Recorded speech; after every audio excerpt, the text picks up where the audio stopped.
Hi friends, I am Abhishek. Welcome to my YouTube channel the ocean of Shiksha. तो अभी जो हमारा वीडियो डिस्कस चल रहा है वो क्लास 12th की जो हमारी सेकंड बुक है जो सेकंड बुक है politics in India since independence, उसका भी हम चैप्टर 8 डिस्कस कर रहे हैं, जो कि है रीजनल यानी कि एस्पिरेशंस, जिसे हम क्षेत्रीय आकांक्षाएं भी कहते हैं। आज हमारा लेक्चर 2 रहने वाला है। इससे पहले हमने लेक्चर 1 ऑलरेडी डिस्कस कर लिया था। वीडियो काफ़ी ज़्यादा लेंदी हो रही थी, इसीलिए हमने लेक्चर को आधे में कंटिन्यू रखा। आज हम कंप्लीट कर लेंगे।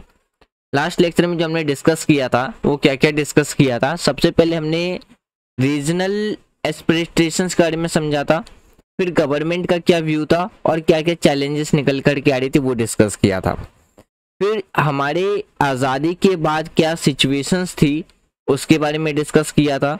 फिर जम्मू कश्मीर के बारे में डिस्कस किया था। जम्मू कश्मीर के अंदर जो एक्सटर्नल और इंटरनल जो डिस्ट्रीब्यूट्स थे रिगार्डिंग जम्मू कश्मीर, उसके बारे में हमने डिस्कस किया था। फिर हमने डिस्कस किया था जम्मू कश्मीर के अंदर जो पॉलिटिकल सिस्टम है वो किस तरीके से हमें देखने को मिल रहा है, उसके बारे में डिस्कस किया था। फिर हमने डिस्कस किया था पॉलिटिकल सिस्टम 2002 के बाद क्या था जम्मू कश्मीर का, उसके बारे में डिस्कस किया था। फिर करंट स्टेटस क्या था जम्मू कश्मीर का, उसके बारे में भी हमने डिस्कस किया था। जैसे कि अगर हम बात करें तो जम्मू कश्मीर को क्या है 5 अगस्त 2019 में स्टेट से चेंज करके क्या कर दिया गया, स्टेट से चेंज करके 2 यूनियन टेरिटरी बना दिया गया। कौन सा? जम्मू एंड कश्मीर एंड लद्दाख, ये 2 यूनियन टेरिटरी बना दिया गया। फिर हमने पंजाब के बारे में डिस्कस किया था। फिर हमने इंदिरा गांधी की जो डेथ हुई थी 96, उसके बाद जो दंगे फसाद हुए थे, फिर किस तरीके से पीस लाया गया उसके बारे में डिस्कस किया था। और इसी में हमने ऑपरेशन ब्लू स्टार के बारे में डिस्कस किया था। ब्लू स्टार के बारे में डिस्कस किया था। आज हम Dravidian movement, north east India separatist movement जो चला था देश के अंदर, जहां Mizoram, Nagaland, problem of outsiders, Assam movement, Sikkim, और इस लेसन से क्या सीख मिली उसके बारे में हम डिस्कस करेंगे लेक्चर 2 में। तो चलिए स्टार्ट करते हैं अपना आज का डिस्कशन। ऑलरेडी ये सारी चीजें हमने डिस्कस कर लिया था। तो चलिए अब बात करते हैं किसके बारे में। सबसे पहले जो हमारा द्रविडियन मूवमेंट है उसके बारे में बात करते हैं। तो देखिए, जो हमारा द्रविड़ आंदोलन था, तो ये आंदोलन शुरू होता है तमिलनाडु में।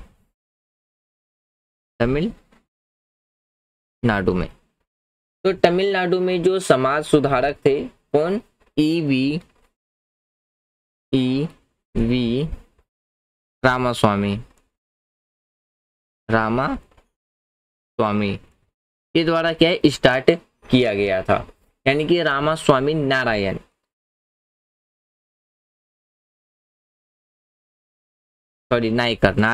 नायकर के द्वारा क्या है स्टार्ट किया गया था। तो जिनमें उन्होंने, या जिसे हम क्या है प्रेरियर के नाम से भी जानते हैं, इस आंदोलन में एक नए राजनीतिक संगठन यानी कि भ्रमण कार्यक्रम की शुरुआत हुई थी। इस संगठन में मुख्य रूप से जो ब्राह्मणों के जो वर्चस्व का है इसमें क्या है विरोध किया था, एवं जो नॉर्थ इंडिया के जो राजनीतिक, आर्थिक और जो सांस्कृतिक प्रभुत्व उसको नकारते हुए क्षेत्रीय प्रतिष्ठा पर क्या जोर देने की बात इनके द्वारा कही गई थी। शुरुआत में जो द्रविड़ आंदोलन है वो संपूर्ण कितना साउथ इंडिया तो अगर बात करें तो कहाँ पे आपको देखने को मिलेगा, तो साउथ इंडिया के आधार पर क्या अपनी मांगे ये रखा, यानी कि अपने मांगे रखते थे। परंतु अन्य दक्षिण राज्य में ज्यादातर जो समर्थन ना मिलने के कारण यह आंदोलन सिर्फ तमिलनाडु में ही सिमट करके रह गया था। इसके बाद क्या है इसका विभाजन हुआ और इसकी संपूर्ण राजनीतिक जो विरासत थी वो क्या है द्रविड़ मुनेत्र कसगम के हाथों में क्या है आ गई, और जिसे डीएमके के नाम से भी आज के टाइम पे जाना जाता है। फिर बात करते हैं 1953 से 1954 के दौरान में क्या हुआ था कि अगर हम दौर में बात करते हैं तो जो डीएमके था, डीएमके ने एक नए 3 सूत्री आंदोलन की शुरुआत की, जिसकी अगर हम बात करते 3 मांगे थी, यानी कि 3 डिमांड थी। पहला डिमांड ये था कि जो कुल्लाकुड़ी नामक रेलवे स्टेशन है उसका क्या है, नया नाम डालमियापुर मिश्रित किया जाए। दूसरा क्या था, स्कूल पाठ्यक्रम में, यानी कि जो स्कूल में जो चैप्टर्स पढ़ाए जा रहे थे, जो पुस्तक थी, उसको तमिल संस्कृत के इतिहास को ज्यादा महत्व दिया जाए। फिर तीसरा डिमांड इनका क्या था कि जो स्टेट गवर्नमेंट है, यानी कि स्टेट गवर्नमेंट शिल्प कर्म शिक्षा पाठ्यक्रम का विरोध किया जाए, क्योंकि संगठन के अनुसार यह ब्राह्मणवादी दृष्टिकोण को क्या कर रहा था, बढ़ावा दे रहा था। तो ये 3 डिमांड रखी गई थी। फिर बात करते हैं 1965 में क्या हुआ था। 1965 में हिंदी विरोधी आंदोलन में डीएमके को क्या है, सफलता मिली और जनता के बीच इसका भी क्या है, प्रभाव बढ़ा। 1967 में क्या हुआ था, 1967 की जो विधानसभा का चुनाव था उसमें डीएमके को क्या है, काफी ज्यादा सफलता मिली, यानी कि काफी ज्यादा मेजोरिटी में वोट मिली। तब से अब तक जो द्रविड़ संगठनों का क्या है, तमिलनाडु की एक क्या है, राजनीतिक व्यवस्था का क्या है, वर्चस्व आज भी कायम है। अब बात करते हैं जो हमारा नॉर्थ ईस्टर्न स्टेट है उसके बारे में। देखिए, अगर हम अपनी कंट्री के जो नॉर्थ ईस्ट स्टेट की बात करते हैं तो जिसे मुख्य 7 सिस्टर के नाम से भी जानते हैं, 7 सिस्टर स्टेट के नाम से भी हम क्या है, इसे जानते हैं, जैसे हिंदी में हम कहते हैं 7 बहनों के रूप में भी इन्हें जाना जाता है। इसमें अगर हम बात करें 7 सिस्टर्स में तो आपको अरुणाचल प्रदेश, आसाम, मिजोरम, देखिए इसमें अगर हम बात करते हैं तो आपको 7 स्टेट देखने को मिलेगा, अरुणाचल प्रदेश, आसाम, मणिपुर, मेघालय, फिर आपको नागालैंड, मिजोरम, त्रिपुरा, सिक्किम, इसमें आपको देखने को मिलेगा। तब इन 7 सिस्टर्स को मिलाकर, इन 7 स्टेट को मिलाकर के क्या बनता है, हमारा 7 सिस्टर स्टेट बनता है। तो इनमें बात करें तो इनमें क्षेत्रों की जो भारत की जो अगर हम बात करें टोटल कितनी 4% जो पॉपुलेशन है वो क्या करती है, एग्जिस्ट करती है, यानी कि निवास करती है, जो कि 22 किलोमीटर चौड़े और एक पतले क्षेत्र वाला जो क्षेत्र है जिसे हम चिकन नेक कहते हैं। यदि आप इंडिया का मैप देखोगे तो इंडिया के मैप में क्या, जैसे ये बिहार वाला रीजन है, यहाँ से ऐसे करके जो बंगाल से ऐसे निकल करके जो हमारा 7 स्टेट को आता है, ये मात्र आपको कितना 22 किलोमीटर चौड़ा ही देखने को मिलेगा, जिसे हम किस नाम से जानते हैं, चिकन नेक के नाम से भी जानते हैं।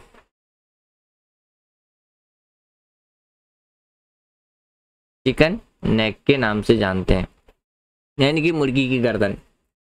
फिर बात करते हैं इन क्षेत्र की जो सीमा है किस किस से, चाइना, म्यांमार, बांग्लादेश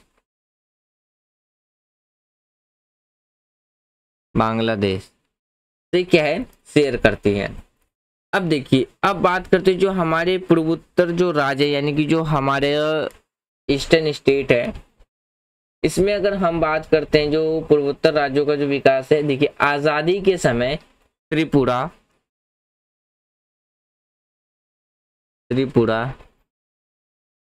मिजोरम, मणिपुर और मेघालय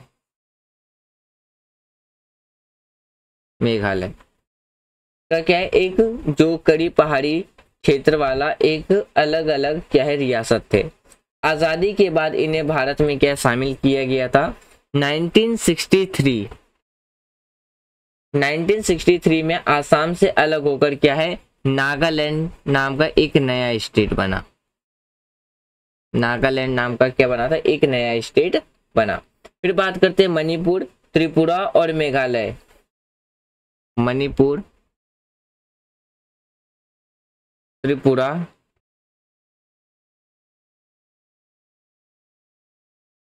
और मेघालय,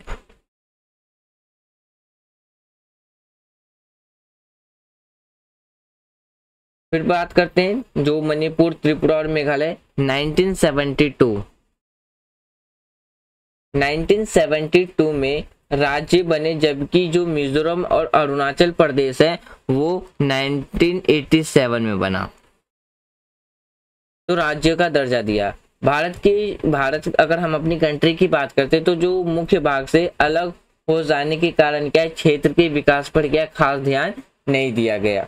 और जो पहाड़ी जो देश थे यानी कि जो पड़ोसी देश से आने वाले जो भी मैग्नाइट पीपल्स थे यानी कि जो शरणार्थी थे, वो भी इन क्षेत्र में क्या है मुख्य समस्या बन करके रह गई।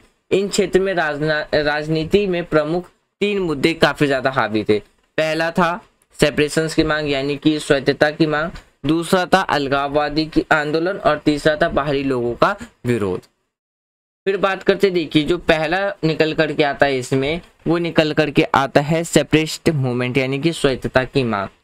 आजादी के बाद यानी कि आजादी के समय मणिपुर और जो त्रिपुरा थे वो छोड़कर बाकी पूरा क्षेत्र क्या था, आसाम था। क्या था, आसाम। फिर बात करते हैं शुरुआत में जो गैर आसामीज के जो लोग थे ने आसाम की सरकार के द्वारा उन आसामी सीमा यानी कि आसामी भाषा तो थोपे जाने का क्या उनके द्वारा विरोध किया गया और राजनीतिक स्वायत्तता की मांग उठने लगी। बड़े जनजाति जो समुदाय के नेता ने आसाम से अलग होने की बात की और साथ मिलकर के ईस्टर्न इंडिया ट्राइबल यूनियन का क्या है गठन किया। फिर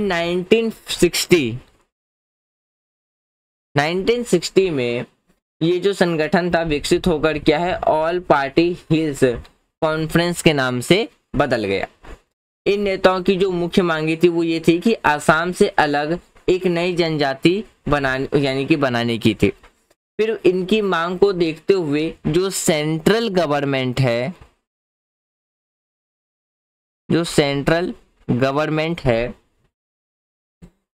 गवर्नमेंट ने अलग अलग समय पर क्या है आसाम को बांटकर मेघालय, मिजोरम और अरुणाचल प्रदेश का निर्माण किया। 1972 का जो ये प्रक्रिया था वो पूरा हो चुका था, परंतु फिर भी क्या जो सेपरेटिस्ट की जो मूवमेंट्स थी वो खत्म नहीं हो रही थी, आगे चलती रही। फिर बात करते हैं इनमें जो अन्य समुदाय थे जैसे कि आसाम के बोडो, कार्बी और दिमसा अपने लिए क्या है एक अलग स्टेट की मांग कर रही थी। किसके द्वारा, बोडो,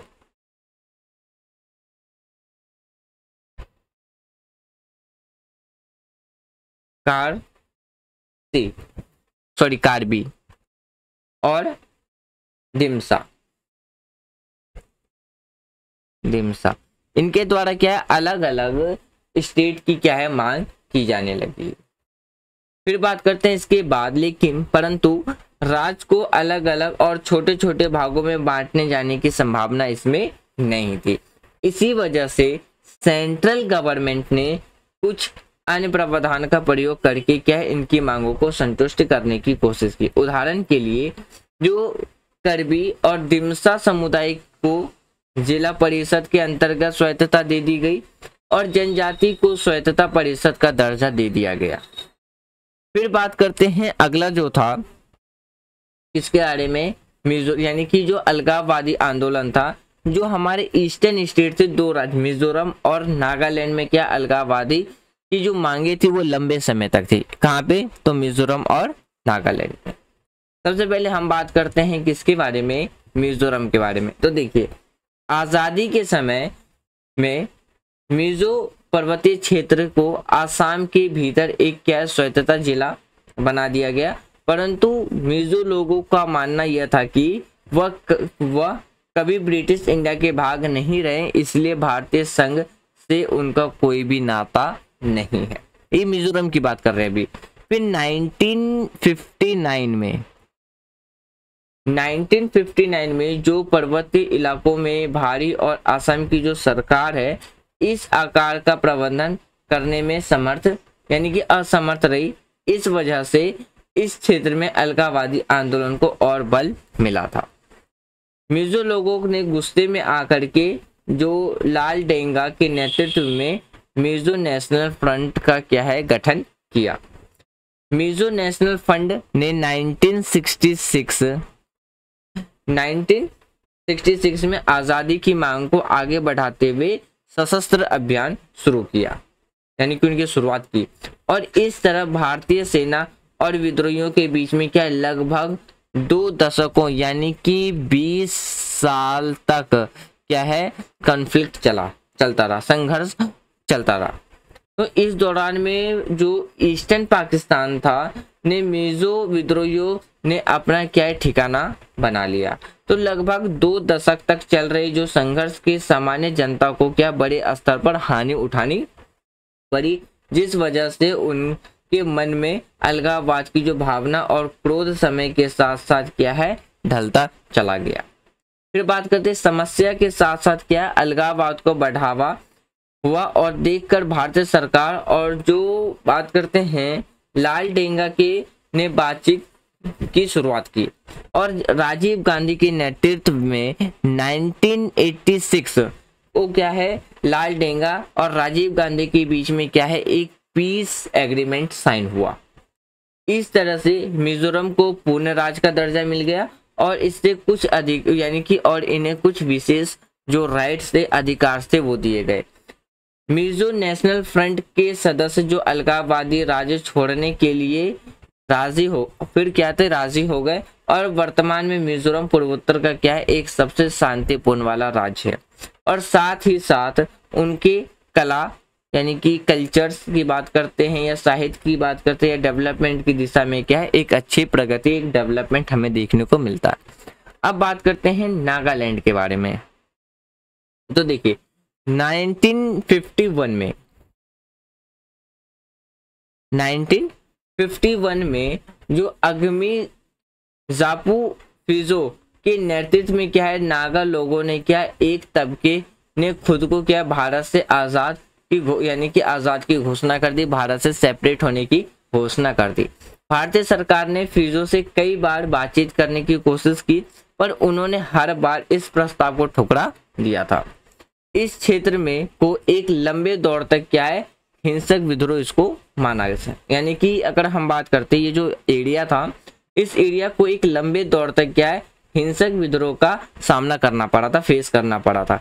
तो जिसके बाद नागा लोगों के तबके ने भारत सरकार के साथ समझौते पर हस्ताक्षर किए और विद्रोहियों ने इस समझौते को नहीं माना था, यानी कि जिनके द्वारा विद्रोह किया जा रहा था उन्होंने इस एग्रीमेंट को एक्सेप्ट नहीं किया, एक्सेप्ट करने से मना कर दिया।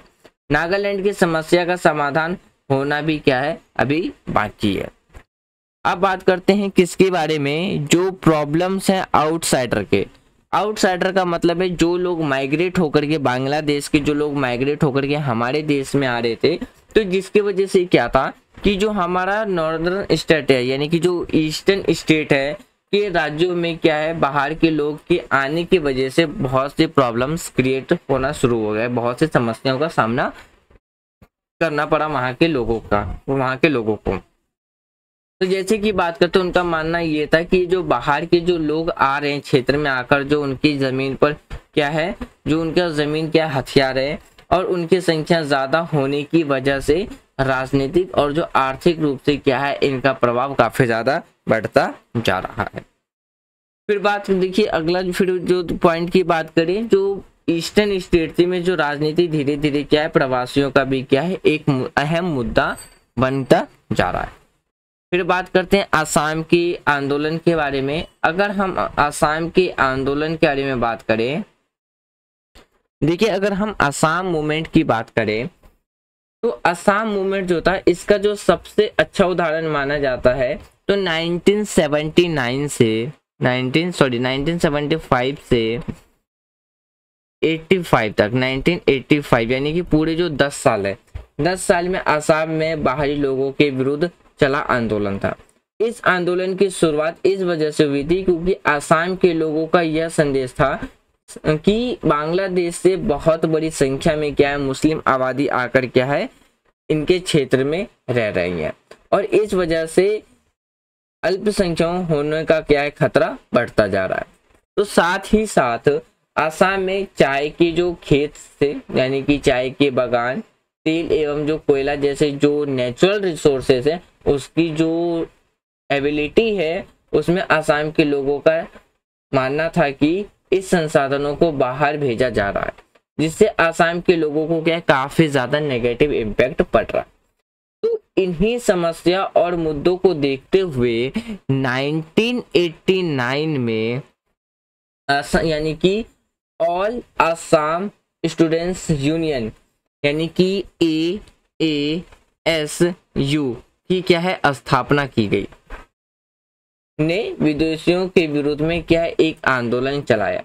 AASU यानी कि आसाम के जो स्टूडेंट थे के द्वारा बनाया गया एक संगठन था, ऑर्गेनाइजेशन था, जिसका किसी भी राजनीतिक दल से कोई भी लेना देना नहीं था।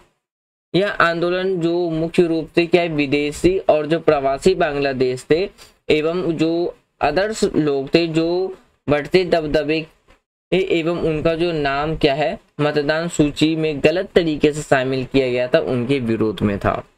तो उनकी मांग 1951 के बाद क्या है आसाम में आए सभी लोगों को आसाम से बाहर निकाला जाएगा, इनकी वो मांग थी। किसकी? AASU की।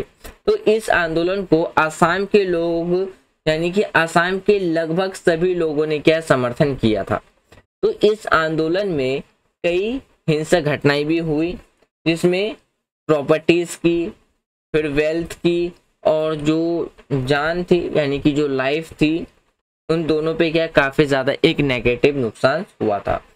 तो साथ ही कई बार रेलगाड़ी जो रेलवे है को रोकने एवं तेल जो यानी कि जो ऑयल है शोधक कारखाने को जो सप्लाई थी वो भी क्या करनी पड़ती थी, बंद करने का प्रयास किया गया।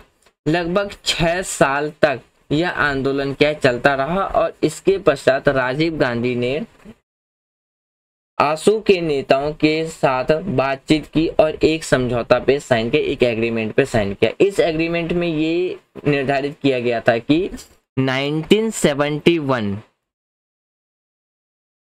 यानी कि 1971 में हुए बांग्लादेश के दौरान उसके बाद जितने भी लोग आसाम में आए हैं उन सभी को आसाम से बाहर निकालने के लिए प्रबंध किया जाएगा और आसाम समझौते के नाम से फिर इसे जाना जाने लगा। अगर आपसे पूछता है आसाम समझौता क्या है तो आप सीधा सीधी कह देना कि इसमें जो भी 1971 के वॉर के टाइम पे जो भी शरणार्थी भारत में आ गए थे आसाम से उन्हें बाहर निकालने के लिए जो एग्रीमेंट साइन किया गया था उसे आसाम एग्रीमेंट के नाम से जानते हैं। फिर देखिए आंदोलन की जो कामयाबी के बाद क्या है आसू एवं आसाम ग्राम यानी कि गण संग्राम परिषद ने एक साथ मिलकर के एक राजनीतिक पार्टी का फॉर्मेशन किया और एक राजनीतिक पार्टी का नाम आसाम गण परिषद रखा। 1985 में क्या था हुआ, अब देखिए 1985 के चुनाव में यह पार्टी क्या सत्ता में आई और इन्हें बाहरी जितने भी जो माइग्रेट पीपल्स थे कि जो समस्या को सुलझाने एवं स्वाभिमान आसाम का निर्माण करने का इनके द्वारा क्या है वादा किया गया। तो आसाम समझौते के बाद आसाम में शांति कायम हुई, परंतु जितने भी जो माइग्रेट्स पीपल थे उनकी समस्या आज भी पूरी तरीके से सॉल्व नहीं हो पाई है। अब बात करते हैं किसके बारे में, सिक्किम के बारे में। देखिए अगर हम सिक्किम के बारे में बात करते हैं तो आजादी के समय सिक्किम भारत का हिस्सा नहीं था, बल्कि सिक्किम को भारत की जो शरणगति प्राप्त हुई थी, यानी कि सिक्किम खुद से आकर के क्या है भारत में आकर के उसने मिला, यानी कि सिक्किम पूर्ण रूप से संप्रभु नहीं था, उसके विदेशी एवं रक्षा संबंधित मामले भारत के हाथ में ही थे, जबकि उसकी अंदरूनी व्यवस्था वहां के राजा चौग्याल के द्वारा संभाली जाती थी।